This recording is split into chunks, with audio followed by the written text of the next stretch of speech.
Je vous présente aujourd'hui Nadia Razamoueli, qui est formatrice pour l'équilibre dans sa technique de naturopathie. Elle va nous parler aujourd'hui de nutrition, enfin de micronutrition, exactement. Donc Nadia, est-ce que tu veux te présenter et nous expliquer ce que c'est pour toi la micronutrition? Oui, alors bonjour à tous. Donc moi c'est Nadia Razamoueli, je suis naturopathe nutrithérapeute. Donc j'ai fait un cursus de naturopathie, je me suis ensuite spécialisée en nutrithérapie et en nutrition, donc sur un cursus de 3 ans avec le docteur Jean-Paul Curtet. Donc je pratique à Biarritz, et en même temps que de donner les cours de naturopathie de nutrition donc à l'équilibre. Et la différence en fait, alors la micronutrition, en fait la définition de la micronutrition, c'est l'utilisation des nutriments qu'on va trouver donc dans l'alimentation de manière générale pour à des fins de santé en fait. Donc déjà la nutrition, c'est l'alimentation par rapport à la santé, c'est l'étude de l'alimentation vis-à-vis de la santé. Et ensuite, à l'intérieur de la nutrition, on a la micronutrition qui s'attache à utiliser les nutriments dans le but de maintenir en santé, en corrigeant des éventuelles carences, ou en tout cas en faisant en sorte que nous apportons de manière suffisante en quantité les nutriments dont l'organisme a besoin pour fonctionner. C'est-à-dire qu'on va extraire ces nutriments des aliments? C'est ça la micronutrition? Alors, soit on les trouve dans l'alimentation, et effectivement là, on est dans la nutrition, soit on est face à des carences où on veut optimiser son état de santé général, sa vitalité, son énergie, auquel cas, en micronutrition, on va utiliser effectivement des nutriments, des molécules qui sont extraites des aliments, qu'on appelle les nutriments ou les micronutriments, à des doses beaucoup plus importantes que ce qu'on va trouver dans l'alimentation, si c'est pour corriger des carences, par exemple, de manière temporaire. Et ensuite, si on a corrigé les éventuelles carences, à ce moment-là, l'alimentation normale, en fait, si tant est qu'elle soit saine, si c'est une alimentation santé, équilibrée, va prendre le relais et va faire en sorte qu'on va apporter tous les nutriments dont l'organisme a besoin pour fonctionner. Alors, merci. Donc, du coup, nous, on a pas mal de questions. J'ai un peu rassemblé les questions des personnes. Mais peut-être avant de te poser des questions, tu pourrais peut-être développer un peu ce que c'est la micronutrition. Si tu veux, je mets ton PowerPoint en vision, si ça te va. Oui, on va passer rapidement la présentation sur ce qu'est l'alimentation santé, en fait, la nutrition. Donc, alimentation santé et nutrition, en fait, ça veut dire la même chose. C'est vraiment l'étude des nutriments dans l'alimentation et par rapport à la santé. Donc, il y a une alimentation qui nous rend malade, c'est la malbouffe, donc qui est responsable de nombreuses maladies, de nombreuses pathologies. Dans le monde, on a vraiment des chiffres en constante augmentation. Et ces maladies qui sont liées à l'alimentation, qu'on appelle aussi maladies dites de civilisation, parce qu'elles sont la conséquence d'une évolution de notre mode de vie, en fait, de notre civilisation. Et ces aliments qui nous rendent malades, ce sont les aliments transformés, donc les aliments industriels, ultra transformés, raffinés, donc c'est-à-dire qu'ils ne contiennent plus aucun nutriment intéressant, aucune vitamine, aucune fibre, avec trop de sel, trop de sucre, avec trop de graisses saturées, des graisses trans, les graisses saturées qui sont inflammatoires et qui sont donc pro-inflammatoires et qui engendrent des maladies inflammatoires, par exemple. Donc, les nombres de cas de cancer augmentent en France et dans le monde. En France, c'est la première cause de mortalité. Ensuite, on a différents types de cancers et on verra en fait, et en fonction de vos questions aussi, on verra comment l'alimentation a un impact aussi sur le développement des cancers. C'est-à-dire que si on a une alimentation qui n'est pas adaptée, qui ne nous fournit pas tous les nutriments dont notre organisme a besoin, en particulier dans le cas des cancers ou des maladies inflammatoires, des nutriments qui promeuvent la fabrication de nos propres molécules anti-inflammatoires et antioxydantes, à ce moment-là, notre organisme va être un terrain propice au développement de maladies inflammatoires jusqu'au cancer. Voilà, donc c'est vraiment important qu'on attache une importance à notre alimentation.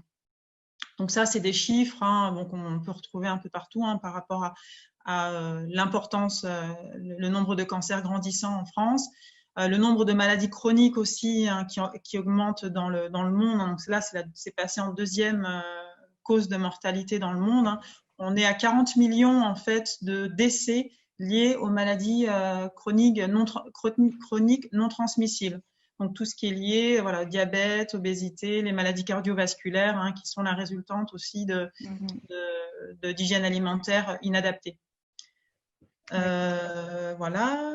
Donc ensuite, au niveau de notre alimentation, on a une problématique qui est liée aussi à notre civilisation depuis l'ère industrielle, c'est-à-dire les perturbateurs endocriniens, qui sont en fait des chimiques, des toxiques, des ennemis invisibles parce qu'ils sont partout dans notre environnement, dans nos aliments, dans l'air qu'on respire, dans l'eau qu'on boit. Et ces perturbateurs endocriniens, donc, ce sont des substances chimiques qui vont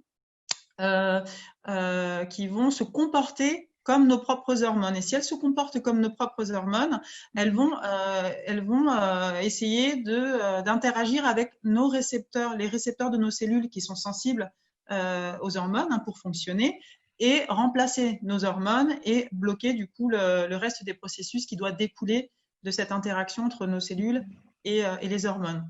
Donc ça, c'est très problématique et donc ça engendre tout un tas de problèmes, en particulier endocriniens et hormonaux. D'accord. Donc là, c'est ce que je viens d'expliquer.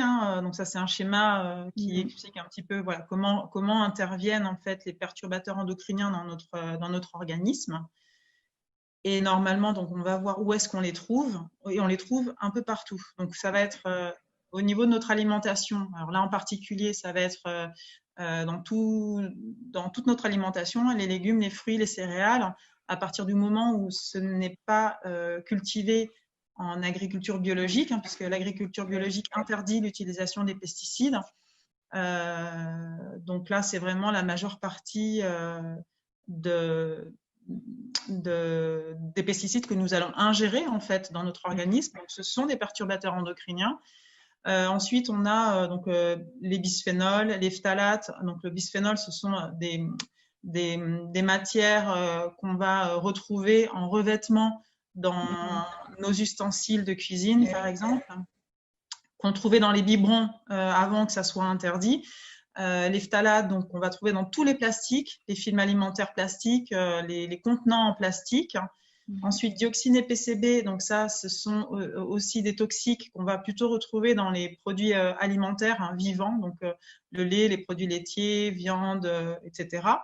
Et après, tout un tas de composés, pareil, des molécules chimiques qui sont utilisées dans la fabrication de certains ustensiles de cuisine, dans les revêtements des contenants alimentaires. Les poêles Tefal, par exemple.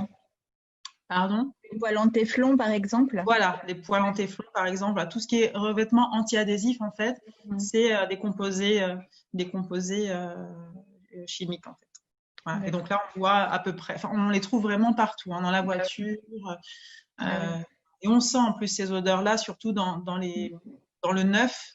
On a tout de suite, on sent tout de suite ces odeurs chimiques.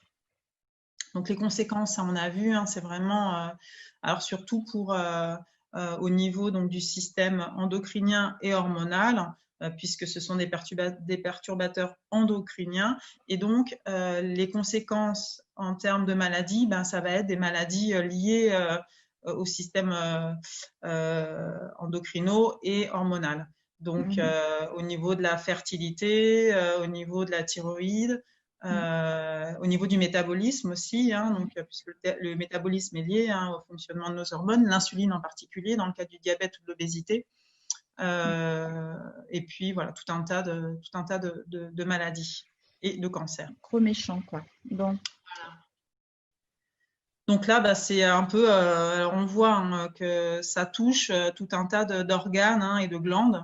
voilà, des organes génitaux jusqu'au cerveau, jusqu'aux glandes de l'hypophyse, de l'hypothalamus, voilà, en passant par… donc ça, c'est toutes les glandes de l'axe du stress, en fait.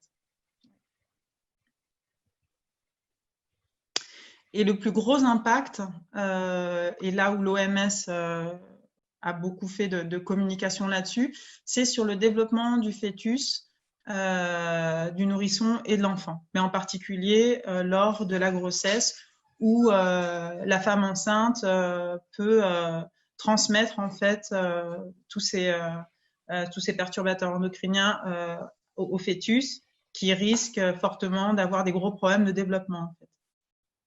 Ah oui.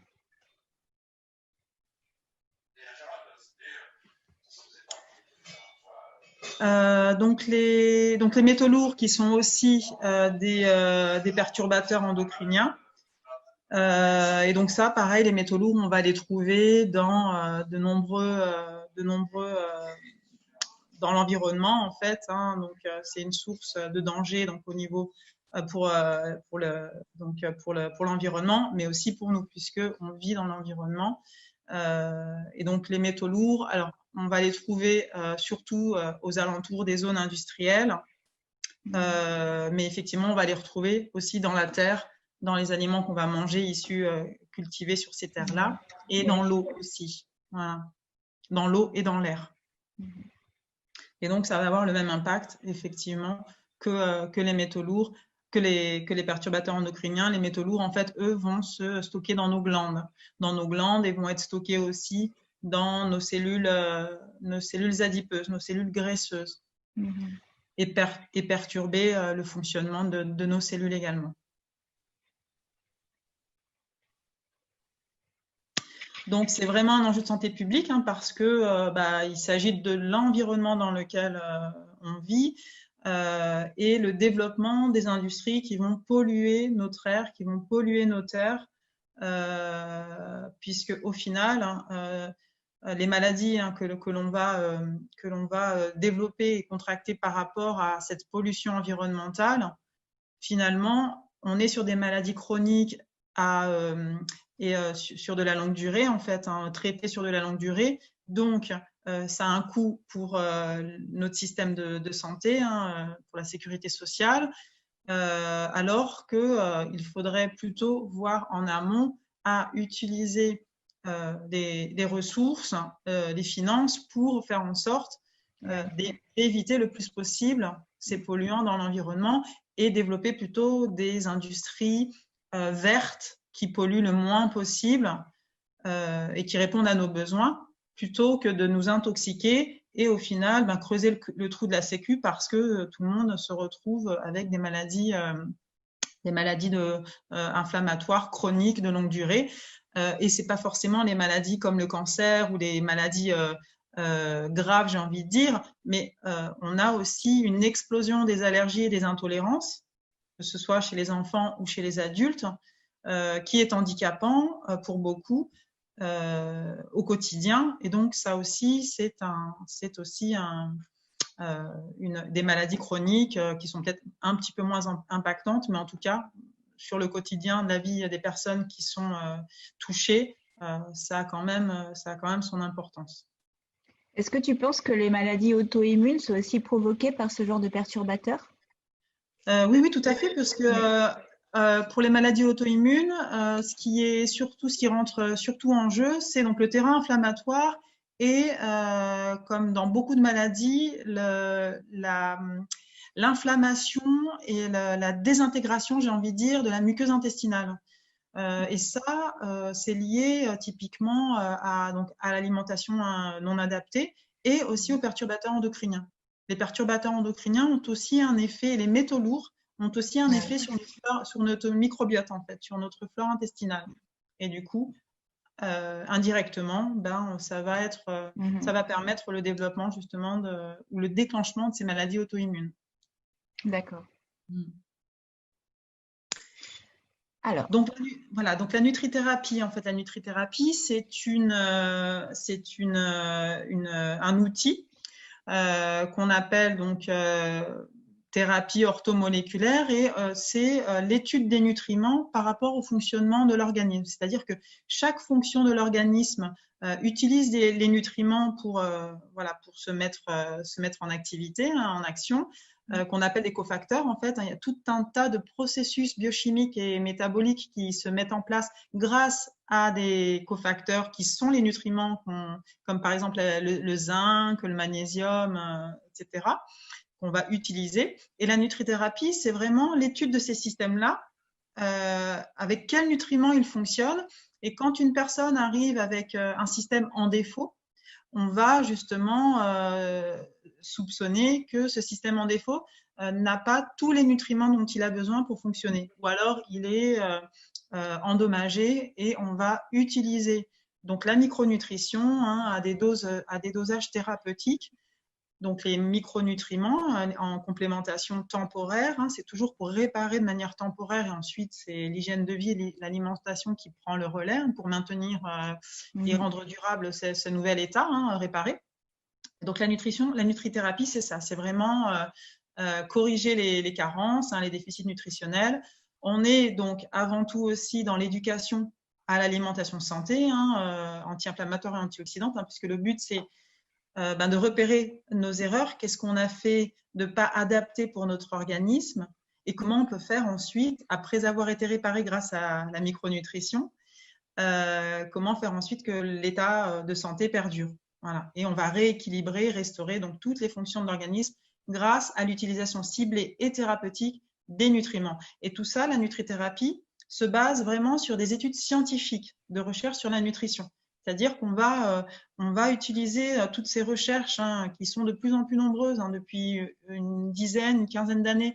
La recherche, le monde de la recherche médicale s'intéresse beaucoup à la nutrition et on va aller regarder dans ces études scientifiques quels sont justement les différents nutriments, hein, ce qu'on a dans l'alimentation, dans les aliments ou dans les plantes, qui vont permettre d'avoir une action spécifique sur tel ou tel système. Voilà. Et donc, cette pratique de nutrithérapie est utilisée soit par des naturopathes, des médecins, des pharmaciens qui sont spécialisés en nutrithérapie et qui ont suivi justement cette formation très technique, hein, très scientifique et médicale de la nutrition et de la micronutrition.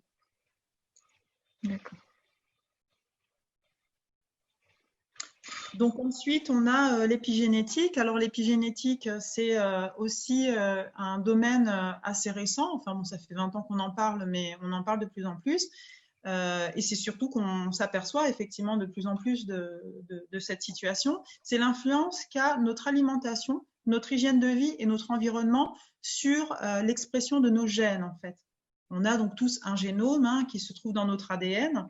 Et ce génome va réguler, en fait, et va, comment dire, c'est une partition, en fait, comme une partition de musique et la manière dont elle va s'exprimer, c'est comment va se jouer cette partition.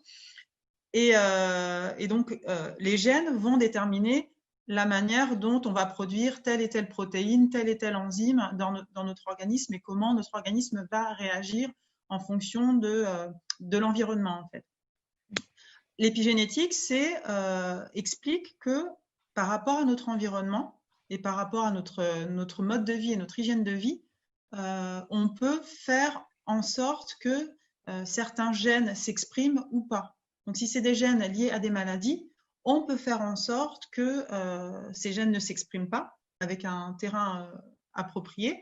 Ou alors, à l'inverse, comme on le voit avec les perturbateurs endocriniens, les métaux lourds, ou certaines substances, hein, les conservateurs, les additifs, les XXX, qui ont des caractères mutagènes, par exemple. Donc, mutagènes, c'est qu'ils vont modifier justement nos gènes. On voit que ça a un impact sur notre génome, en fait. Donc, mais donc, alors, comment ça peut se faire? Comment on peut modifier nos gènes? C'est en ayant comment dire, comme l'alimentation santé anti-inflammatoire, ce qu'on veut pour avoir un terrain propice à une bonne santé, à une bonne énergie, à une bonne vitalité, ce qu'on veut, c'est plutôt éviter tous les comportements, tous les modes de vie et toute l'alimentation qui va entraîner l'inverse de la santé, en fait, qui va entraîner les maladies. Donc, on va éviter tout ce qui est inflammatoire, tout ce qui est oxydant pour l'organisme. Et ce n'est pas forcément l'alimentation, hein, ça peut être nos comportements aussi. Hein. Par exemple, on produit beaucoup de radicaux libres quand on se met au soleil, quand on s'expose au soleil. Voilà, avec les UV, notre organisme, pour protéger nos cellules, va fabriquer beaucoup de radicaux libres. Et quand il y a trop de radicaux libres, on appelle ça le stress oxydatif et nos cellules ne sont plus protégées. Donc, par exemple, quand on s'expose trop longtemps au soleil pendant des heures, tous les jours, là, l'été, donc on voit que notre peau vieillit, hein, c'est le vieillissement cellulaire qui est provoqué par le stress oxydatif. Donc là, par exemple, ben, c'est une démarche qui n'est pas antioxydante, qui est pro-oxydante, et donc on va éviter par exemple ce type de comportement. Ou le tabac qui est très oxydatif. Il y a de l'alimentation aussi qui est inflammatoire et très oxydante. Le stress qui est aussi, qui a aussi un effet épigénétique sur notre organisme. Voilà, il y a tout un tas de choses en fait à faire et à éviter surtout pour ne pas avoir d'impact négatif. Donc, on est à l'inverse de ce qu'il faudrait faire, en fait. Eh oui.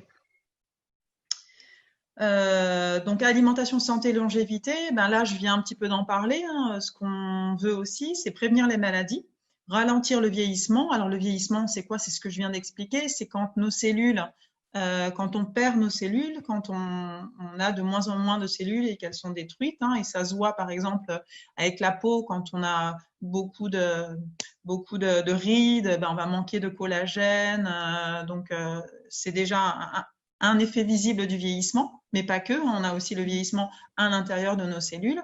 Et donc l'idée, c'est quand même de vieillir, de prendre de l'âge en étant en bonne santé et en n'étant pas malade. On ne veut pas avoir 100 ans, mais avoir été malade pendant 20 ans sur toute la dernière partie de notre vie. C'est vraiment pas ça qu'on souhaite. C'est vraiment vieillir, voilà, prendre de l'âge, mais tout en étant en bonne santé. Le plus en forme possible. Et ça, c'est avec une hygiène de vie et une hygiène alimentaire. Et donc, je donne un exemple là. C'est les peuples centenaires, hein, les peuples sans cancer. Donc, il y a eu des livres qui ont été faits sur eux, des études.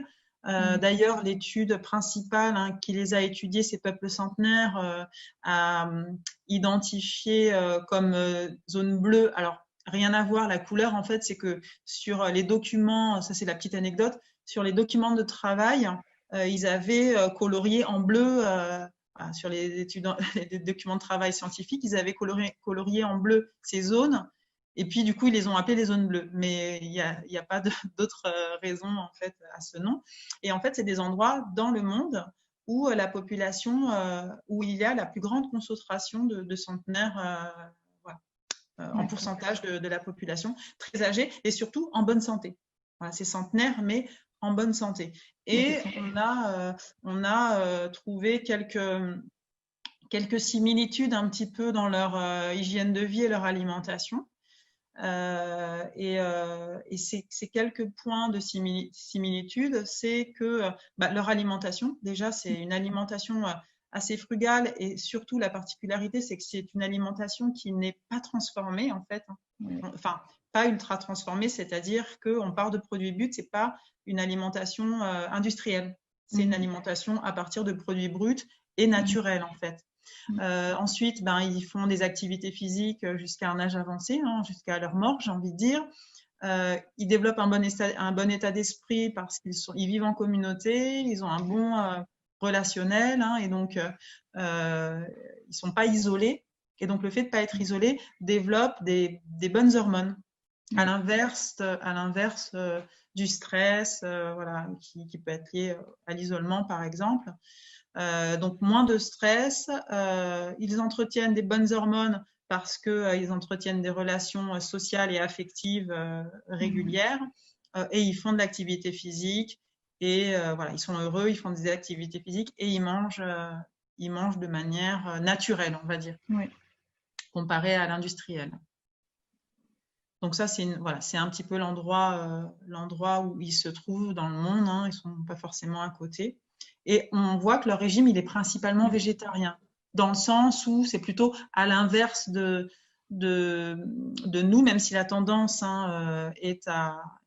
la tendance s'inverse, où on mange de la viande en trop grande quantité par rapport aux besoins de l'organisme et surtout par rapport aux besoins nutritionnelle et en protection anti-inflammatoire. La viande est très pro-inflammatoire et très pro-oxydante parce que ça contient beaucoup de fer et la plupart des gens n'ont pas besoin de cette quantité de fer qu'on mange ici dans les pays occidentaux où on mange de la viande tous les jours et parfois 2 fois par jour.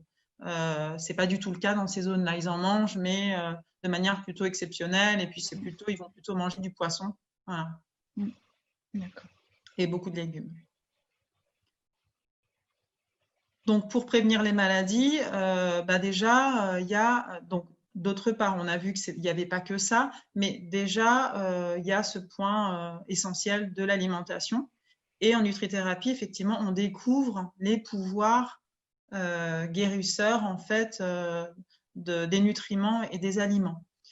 Donc, l'alimentation comme facteur de santé pour éviter toutes ces maladies de civilisation, hein, diabète, l'obésité et puis les maladies inflammatoires et le cancer. Donc, c'est vraiment faire en sorte de gérer sa glycémie, de manger moins de sel, donc on a vu moins de graisse saturée, en tout cas, d'éviter tous ces aliments, toute cette alimentation qu'on a vue comme étant de la malbouffe et pas du tout bonne pour la santé. Donc, c'est quel type d'alimentation?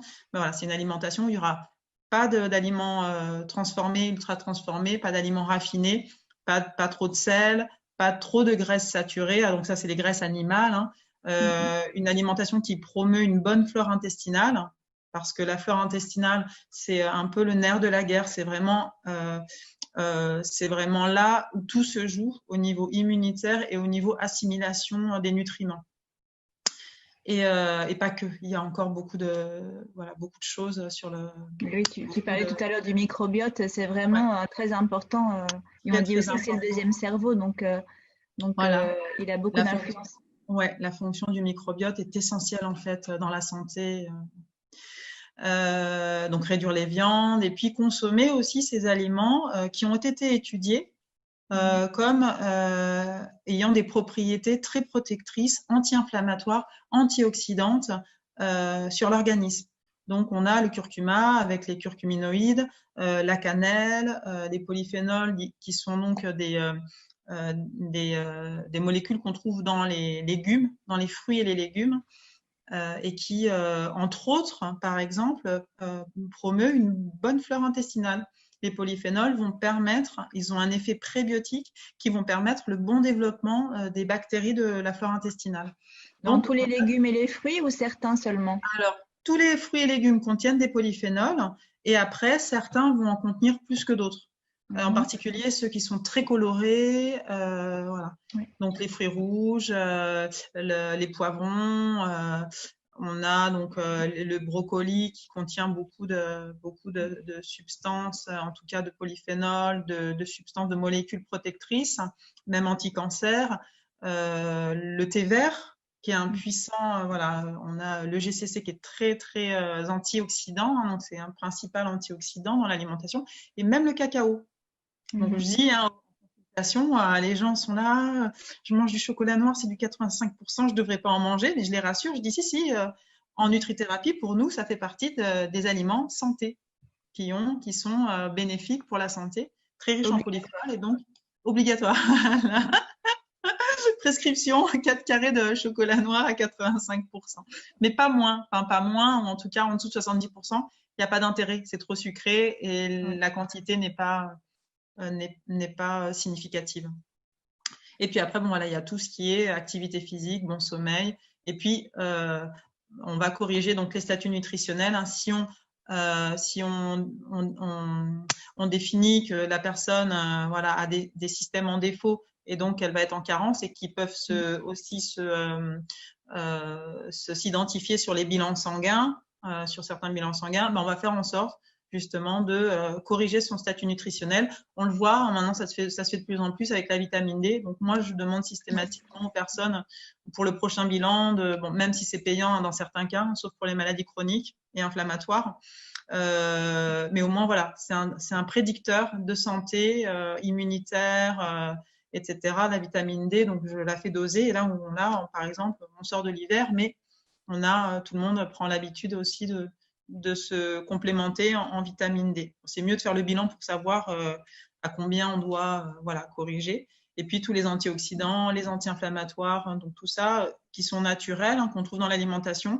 Mais si on veut combattre voilà, une maladie inflammatoire, on va pouvoir s'aider de molécules, hein, de nutriments à dosage thérapeutique ou à dosage correcteur pour pouvoir combattre nous-mêmes nos inflammations avec nos propres molécules anti-inflammatoires plutôt que d'aller prendre des anti-inflammatoires non stéroïdiens ou des anti-inflammatoires ou du paracétamol qui ont, c'est prouvé scientifiquement et tous les ans, et donc même les autorités de santé hein, mettent en garde par rapport à ça, sont complètement délétères pour la santé. Hein. On a beaucoup d'effets secondaires et c'est hépatotoxique pour le foie et donc il y a un impact, il y a des conséquences non négligeables.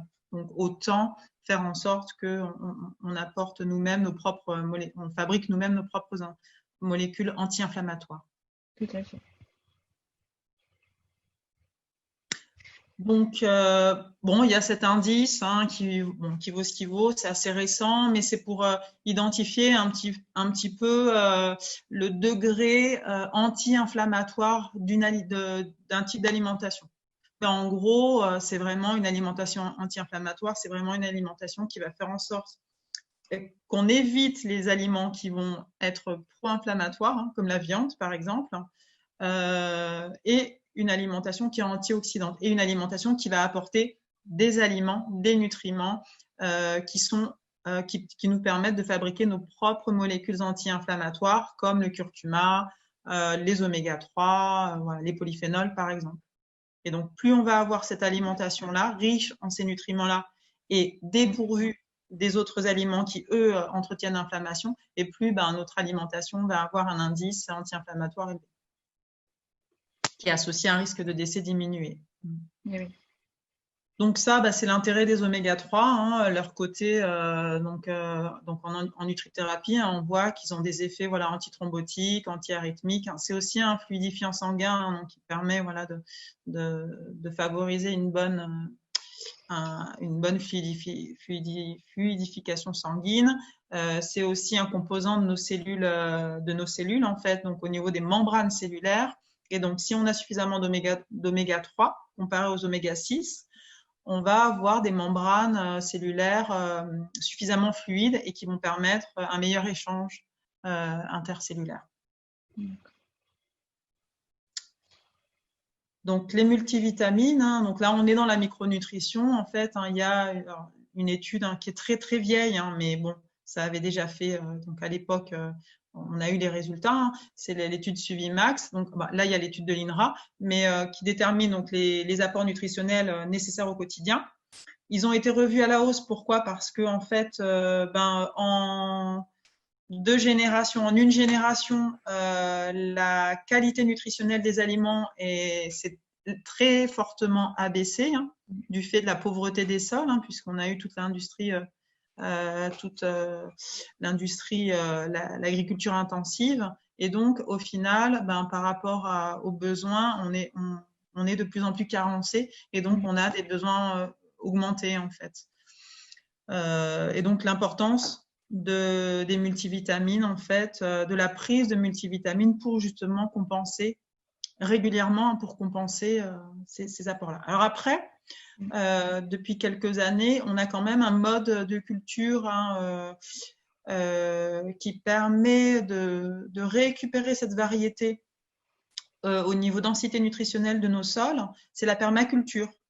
La permaculture et l'agroécologie, où on va vraiment utiliser les déchets hein, organiques et récupérer toute cette matière organique riche en nutriments en fait. donc en engrais, etc., complètement naturel.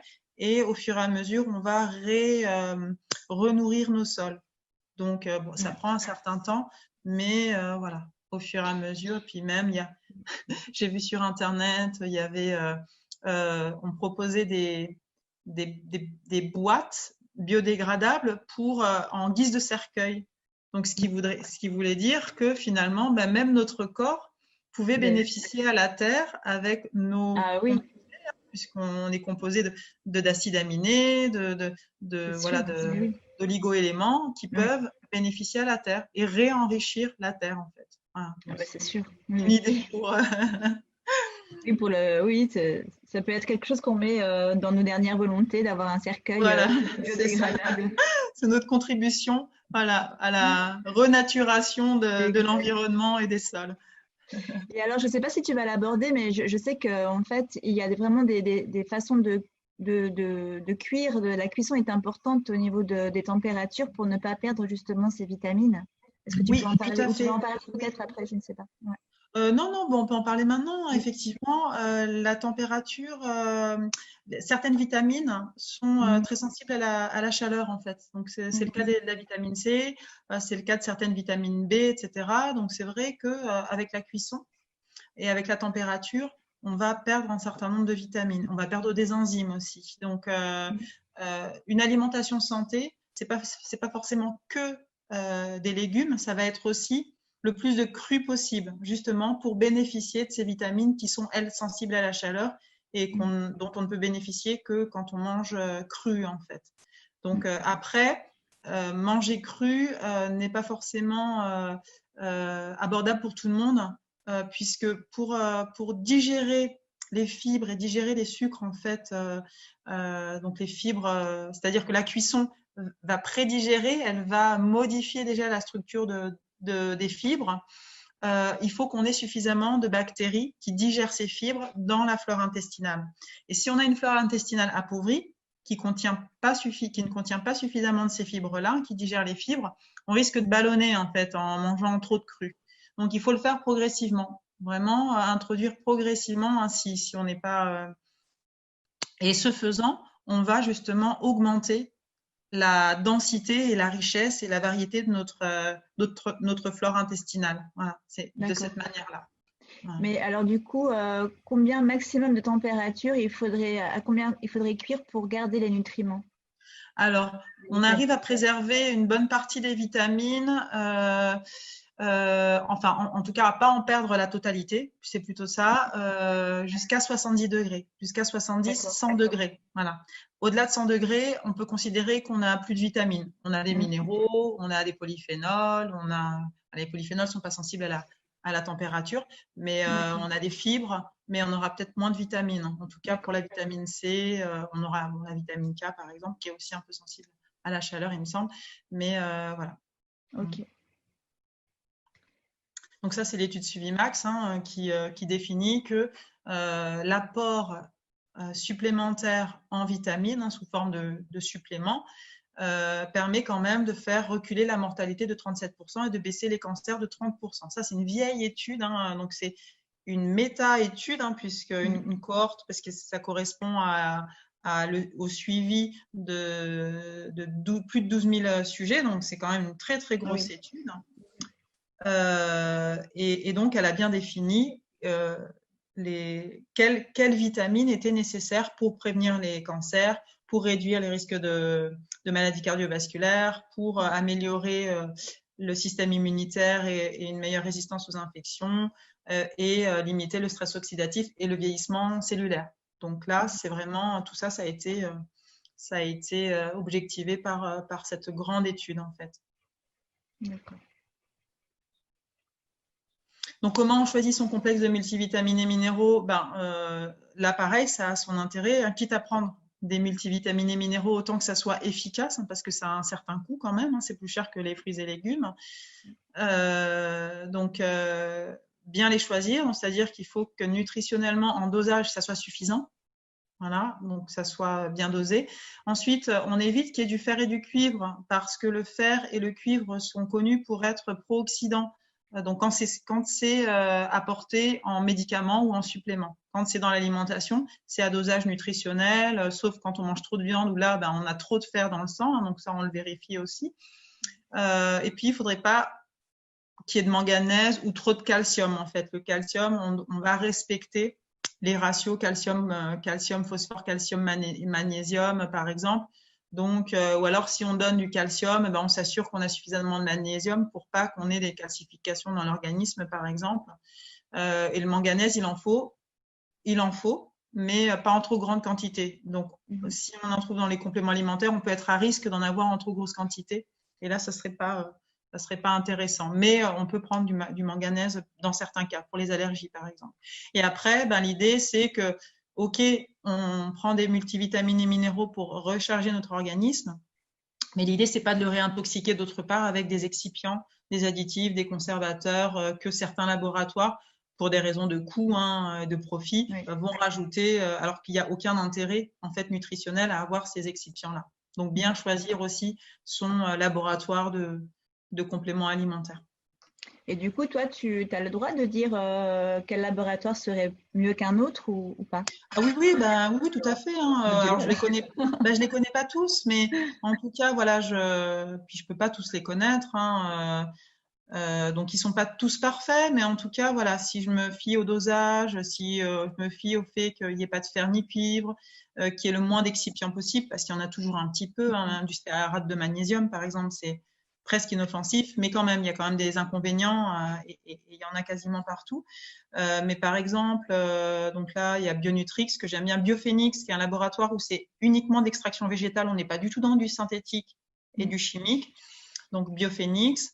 Bon, si on parle en micronutrition, et en micronutrition, il y a un laboratoire qui a été créé par Julien Venson, qui est un scientifique médical et scientifique très connu, qui a fait une grande étude et qui a écrit un livre sur le gluten, justement. C'est lui qui a un peu démocratisé le fait que le gluten était impactant pour tout le monde au niveau de la santé, au niveau intestinal. Et donc, il a créé son laboratoire, hein, donc avec pas beaucoup de références, pas beaucoup de produits, mais les bases, les essentiels, où il a des oméga 3, il a un complément spécial grossesse, il a de la vitamine D, il a de la vitamine C, je ne suis pas sûre. Et lui, il est vraiment sans excipients. Voilà, les dosages sont nutritionnels. Hein, c'est vraiment un pro. Hein, c'est un très bon micronutritionniste, un très bon nutritionniste. Voilà, donc lui, donc son laboratoire, ça s'appelle Unae. Et voilà, c'est un très bon laboratoire, hein, les yeux fermés. Hein, je les ai contactés. C'est vraiment des produits, voilà, dosage nutritionnel impeccable, les bons dosages, pas d'excipients naturels. Voilà. Donc, c'est un peu les règles. Après, il y a tout un tas de laboratoires. Hein, il suffit de se renseigner. Et à partir du moment où ils respectent ces principes-là, on peut trouver de très bons labos, même aux États-Unis, j'ai envie de dire. D'accord. Alors, Christelle demande, qu'est-ce que tu penses de Pilejeu? Alors, je ne sais pas si c'est un laboratoire. Pilège. Pilège, voilà. Pilège, ouais. Alors pilège, c'est moi tout ce qu'on trouve en pharmacie et en grande surface, pour moi, c'est pas de la qualité, c'est pour faire du business et du profit. Et en fait, eux, ce que je peux leur reprocher, alors ils ont fait un effort, il y a un petit peu moins d'excipients, mais il y en a encore trop à mon goût. Ils mettent du fer et du cuivre dans leurs compléments alimentaires et au niveau dosage nutritionnel, c'est pas assez. Donc au final, si on regarde par rapport au coût, efficacité, on voit que vaut mieux partir sur un laboratoire qui a l'air un peu plus cher, mais au final, en termes de dosage, c'est beaucoup mieux dosé, beaucoup plus dosé, et donc on est plutôt gagnant en fait. Quoi. Donc de manière générale, sauf dans certaines parapharmacies qui sont du très haut niveau et qui ont des thérapeutes, hein, qui ont des nutrithérapeutes ou des naturopathes dans leurs équipes et qui ont justement étudié, qui sont au courant de l'importance de ces informations-là, des dosages, etc. On va trouver certains labos comme Bionutrix, par exemple, dans certaines parapharmacies, hein, chez Lafayette, par exemple. Mais sinon, la plupart des pharmacies de quartier, c'est des produits mainstream, donc Pilège, où là, pour moi, c'est pas assez dosé. Et, je recommande pas. En tout cas, moi, j'en vois pas vers ce laboratoire-là. Merci. Alors, hop, la flore intestinale. Donc la flore intestinale, hein, bon là, voilà, on ne peut pas être en santé si on n'a pas une bonne flore intestinale. Et donc une bonne flore intestinale, eh ben, ça va être surtout beaucoup de fibres de végétaux, des polyphénols, très riches en polyphénols, donc riches en prébiotiques, hein, dont les polyphénols. Peu de viande, c'est possible aussi de ne pas apporter de viande, hein, à partir du moment où on compense bien avec d'autres protéines, hein, que ce soit du poisson, des œufs, voilà, un petit peu de fromage ou des protéines végétales, hein, les légumineuses, les céréales. Peu de produits laitiers ou pas de produits laitiers et pas de gluten. Hein. Le gluten, c'est dur de l'éviter, mais autant que possible, ça augmente ça a un impact sur la perméabilité intestinale pour tout le monde en fait. Hein. Donc, bon, si on n'a pas de problème de santé, on peut se permettre un peu de gluten de temps en temps. Nous, ce qu'on fait, hein, voilà, on mange quand même un peu de gluten de temps en temps, hein, du pain complet. Une bonne pizza de temps en temps. Voilà, une bonne pizza de temps en temps. On en a une très bonne en plus à côté de chez nous. Pas d'édulcorants, pas d'additifs, pas de conservateurs, ça va de soi. Hein, pas de toxiques, pesticides, perturbateurs endocriniens. Donc, entre guillemets, entre autres, donc l'alimentation bio, l'agriculture biologique. Hein, mais ça peut être du raisonné aussi. Il y aura peut-être un petit peu de pesticides, mais il y en aura beaucoup moins que dans l'agriculture intensive. Et puis, éviter les antibiotiques et tout médicament en fait qui va avoir un impact sur la flore intestinale. Et je ne l'ai pas mis, mais il y a le stress aussi qui a aussi un impact sur la flore intestinale. Et donc là, on va voir des généralités un petit peu. Bon, ça reprend en détail. Alors, c'est avec les références, les études scientifiques. Hein, donc, ce que pense la nutrithérapie, c'est-à-dire par rapport aux études scientifiques de la viande. Donc là, je vous ai dit que la viande était inflammatoire. Ben, en fait, on va voir que dans les études, le statut nutritionnel de la viande est pas du tout intéressant en fait, sauf pour certaines catégories de personnes qui sont les femmes enceintes, les enfants en croissance, les adolescents et les personnes en carence, voilà, en carence de fer par exemple ou de zinc, etc. Mais donc la viande est inflammatoire. Pourquoi? Parce que 90% provient d'élevage industriel. Et dans les élevages industriels, les animaux sont nourris avec du maïs et du soja, qui sont très riches en oméga 6 en fait, mais que ça. Donc, s'il y avait d'autre part de l'herbe, des graines de lin, des aliments plus riches en oméga 3, l'équilibre serait amélioré, sauf que là, c'est vraiment que des oméga 6 et on a vu que trop d'oméga 6 sont inflammatoires en fait. Donc là, par rapport à la viande, voilà. Mais malgré tout, les Français commencent à manger, enfin dans le monde, on commence à manger de moins en moins de viande. C'est intéressant. Donc ça, c'est juste pour voir les besoins en protéines par jour en fait et par personne, et on se rend compte que finalement, on consomme beaucoup. Alors, les personnes qui mangent de la viande tous les jours et plusieurs fois par jour consomment beaucoup trop de protéines en fait, comparé aux besoins, en fait, aux réels besoins. Donc là, voilà, c'est les raisons pour lesquelles la viande est considérée comme pro-inflammatoire au vu des études scientifiques hein, aussi sur le sujet. Donc c'est trop riche en fer, qui est un agent pro-inflammatoire et aussi pro-oxydant. Trop riche en oméga 6, on a vu, hein, donc que nous, on utilise pour fabriquer des molécules inflammatoires, en fait, pro-inflammatoires. Donc trop de leucine, donc qui fait qu'on n'a pas assez de sérotonine et qu'on va produire aussi beaucoup de molécules inflammatoires. En tout cas, pas assez de molécules anti-inflammatoires. Et puis, ça va déséquilibrer notre flore intestinale puisque pour digérer la viande, on va développer d'autres bactéries, des bactéries de putréfaction qui ne sont pas forcément les bactéries qui nous sont bénéfiques en fait. Voilà.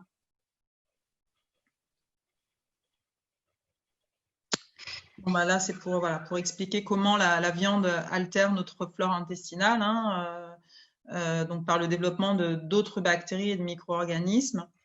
Et comme la viande est inflammatoire, elle va aussi attaquer notre muqueuse intestinale.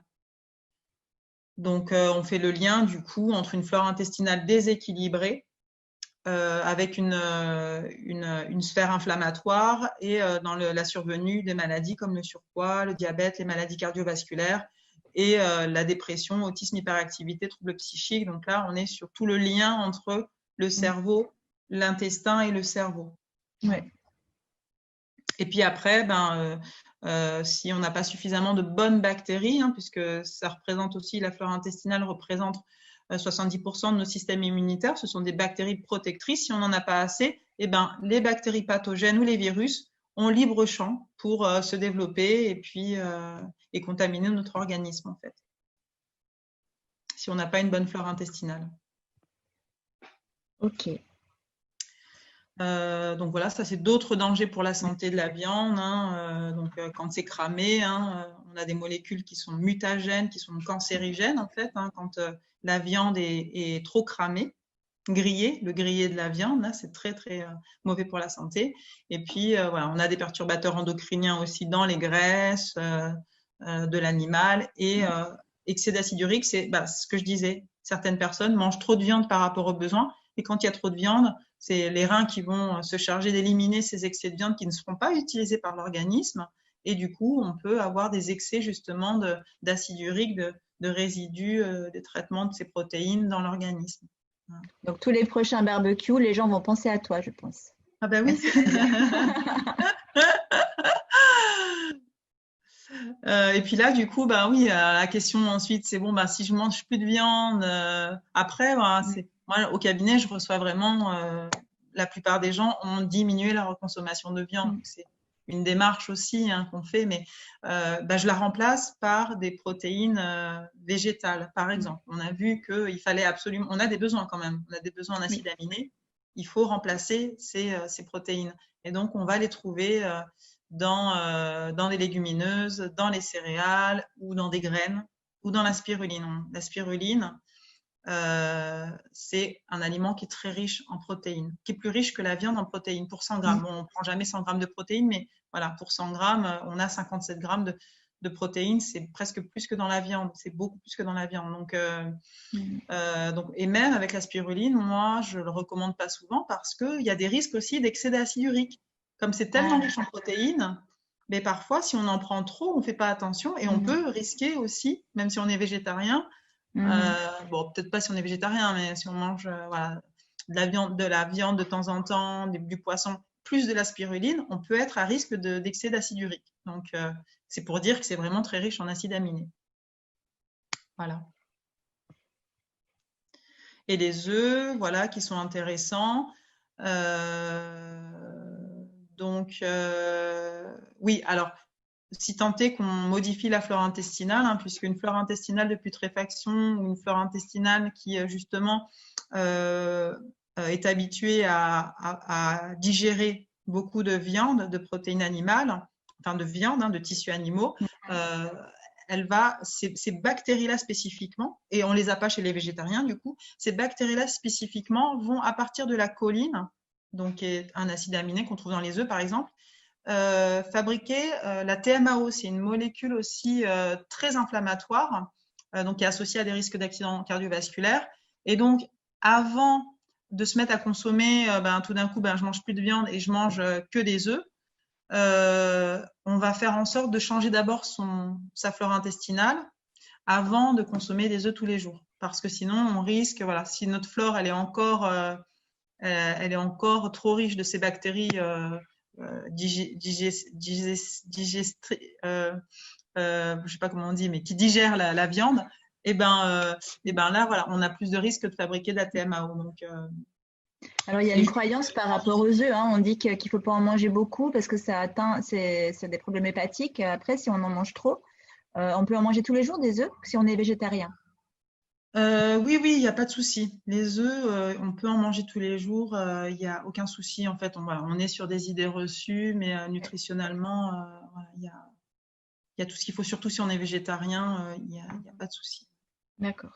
Les produits laitiers sont inflammatoires. On a des facteurs de croissance aussi dans les produits laitiers, acidifiants.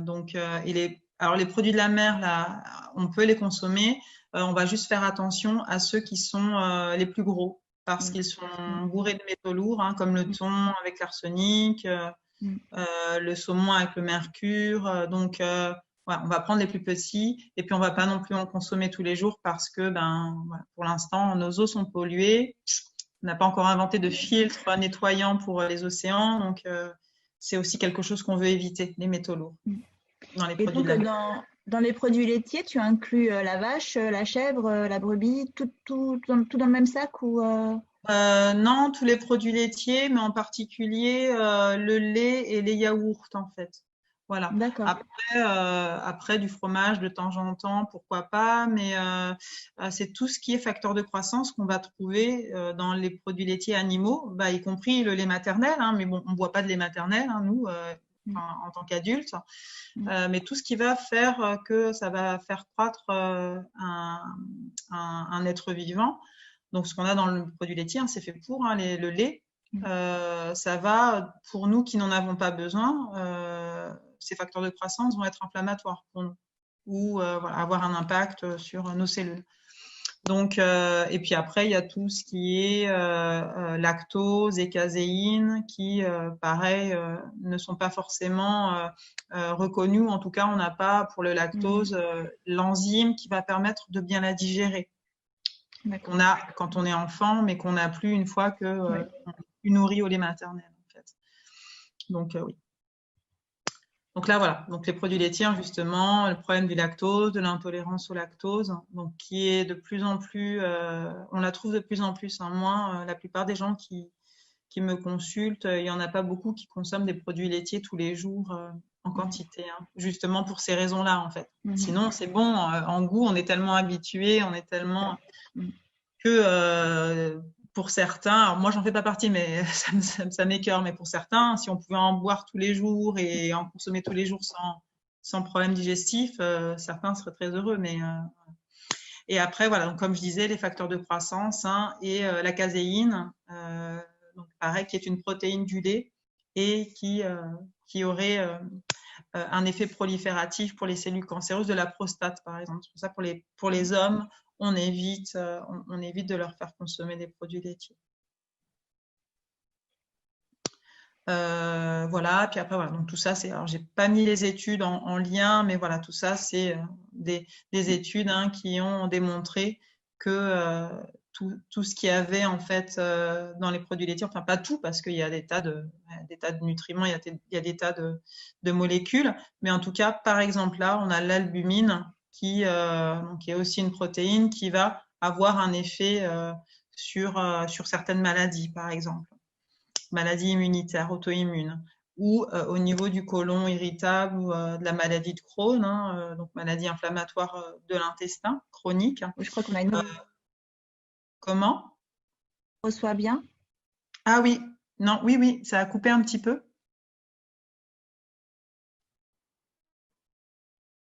Nadia? Oui. Oui. Ça coupe un peu. Donc les œufs, c'est un aliment complet. Le cholestérol alimentaire n'impacte pas, ou alors très très peu, le cholestérol sanguin. Donc ça, c'est une idée reçue. Et il y a bien des études maintenant qui le prouvent bien.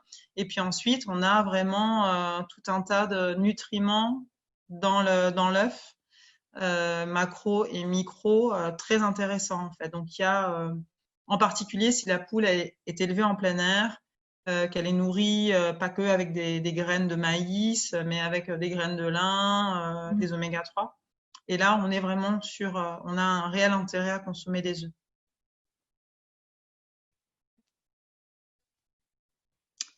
Donc ça, c'est pour l'histoire du blanc d'œuf. Il n'y a pas de cholestérol dedans, c'est que des protéines. Voilà. Donc, on peut consommer ces protéines-là sans aucun souci. Alors, il y a des études, par rapport au diabète, il y a des études contradictoires. On peut trouver l'une ou l'autre. Certains disent qu'il n'y a pas de souci à manger des œufs tous les jours pour les diabétiques. D'autres disent qu'il ne faut pas en manger plus de 3 pour ces histoires de TMAO qu'on a vues. Mais moi, je pars du principe que si la flore intestinale a été restaurée, a été améliorée, il n'y aurait pas de souci de consommer des œufs tous les jours. Donc, si on a fait une réparation, une restauration de la flore intestinale au préalable, je ne vois pas d'inconvénient. Et après, vaut mieux manger les œufs quand le jaune est coulant à l'intérieur, il sera beaucoup mieux assimilé que les œufs durs, qui sont plus difficiles à digérer. Alors, il y a quelques allergies à l'œuf, ça arrive, comme arachide, c'est assez courant. Et ça, ce serait dû à l'albumine, en fait, de l'œuf.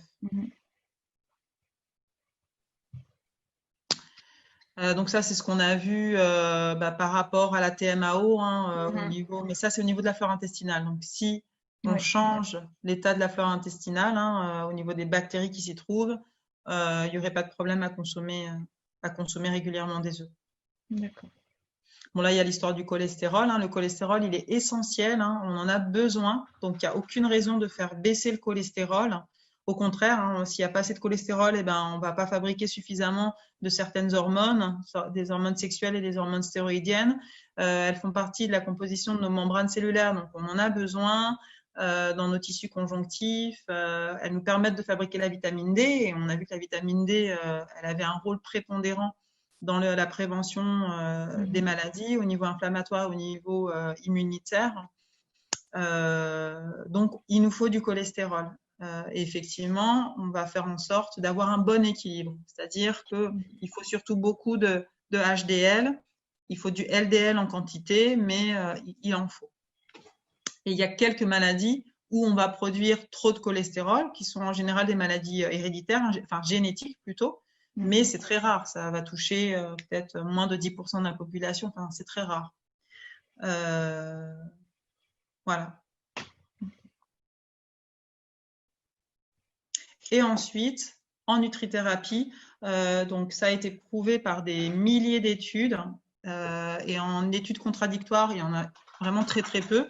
Et s'il y en a, ça a été fait sur, comment dire, pas sur le soja alimentaire, mais sur les compléments alimentaires. Et nous, là, on parle que du soja alimentaire, en fait. En nutrithérapie, enfin, moi, en tout cas, je conseille pas de compléments alimentaires à base de soja. C'est vraiment, et donc là, c'est des études qui se basent sur le soja, mais alimentaire. Alors que les études contradictoires, c'était plus sur des sojas qui contenaient des compléments alimentaires qui contenaient du soja. Donc, ça n'a rien à voir avec ce que nous, on propose.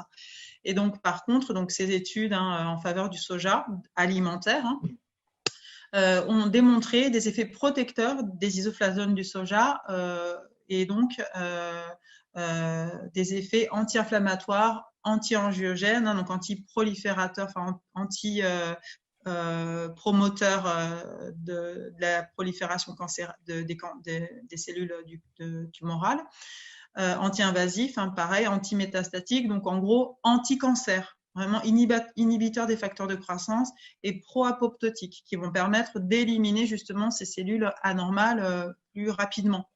Donc le soja a vraiment été étudié pour ses effets protecteurs au niveau du cancer, en particulier du cancer du sein. Donc prévention et aussi prévention des récidives. Donc, même pour les personnes qui ont eu un cancer du sein, le fait de manger du soja va prévenir aussi les récidives.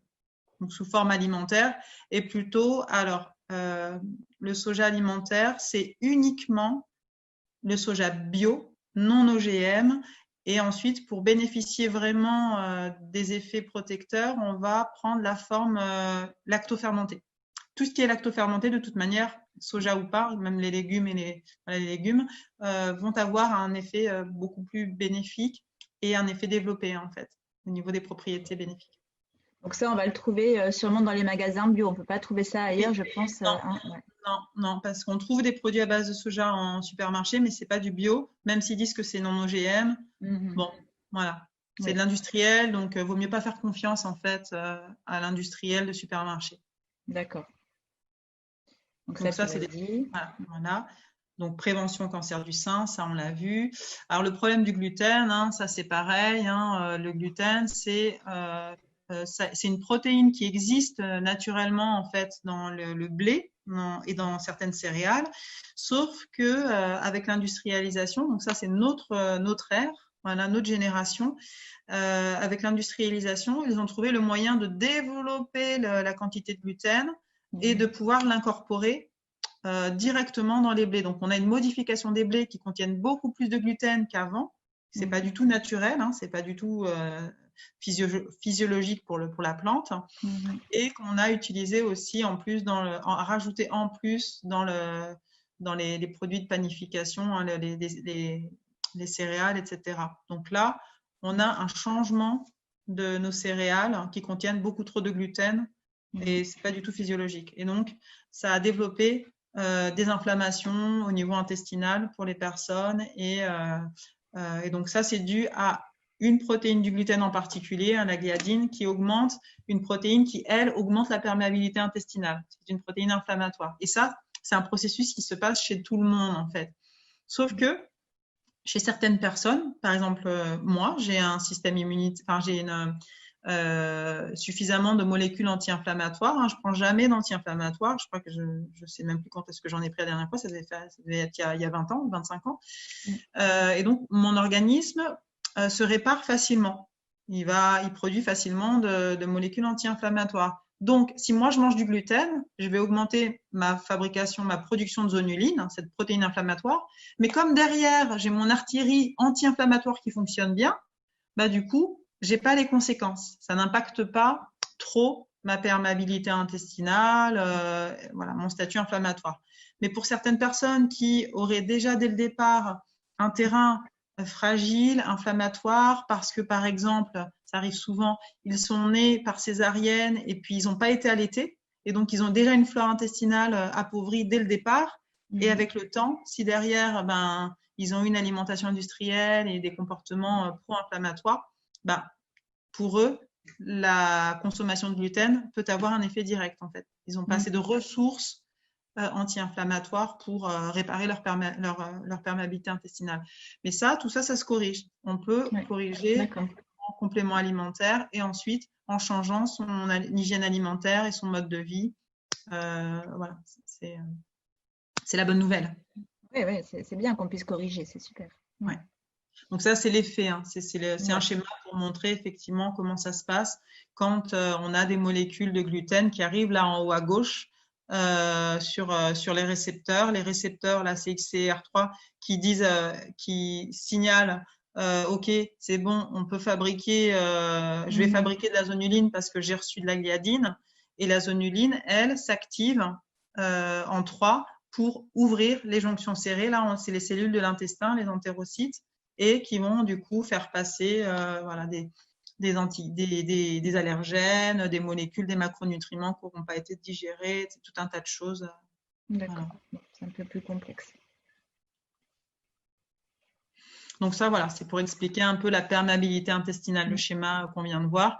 Et quand on a une perméabilité intestinale, il y a des endotoxines donc, qui vont passer dans le sang au travers de cette muqueuse et provoquer une inflammation qui va ensuite se manifester sous forme de maladie, de syndrome métabolique ou d'allergie, ou de maladie inflammatoire ou de pathologie auto-immune, on a vu, ou de maladies neurodégénératives ou de troubles psychiatriques, puisqu'on a vu aussi qu'il y avait un lien entre l'état de l'intestin et le cerveau et le système nerveux.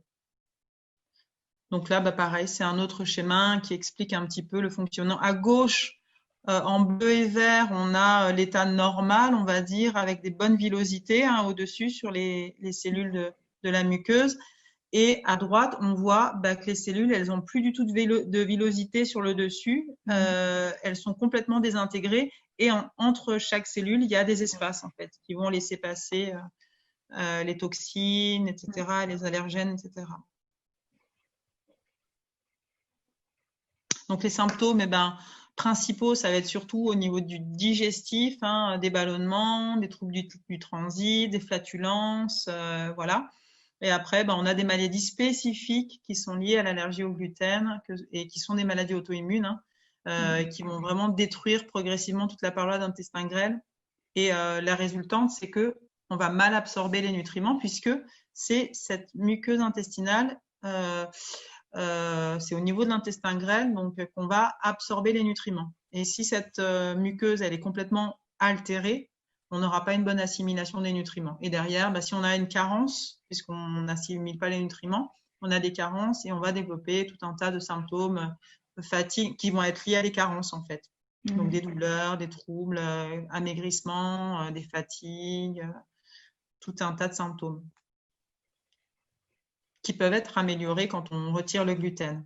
Et après, il y a toute l'histoire du sucre. Là, tout le monde sait que le sucre, effectivement, a un impact fort sur l'organisme, donc qu'on en consomme trop, et surtout au niveau de l'insuline et donc des maladies les maladies métaboliques. Donc, l'idée, c'est d'avoir une alimentation vraiment un index glycémique le plus bas possible.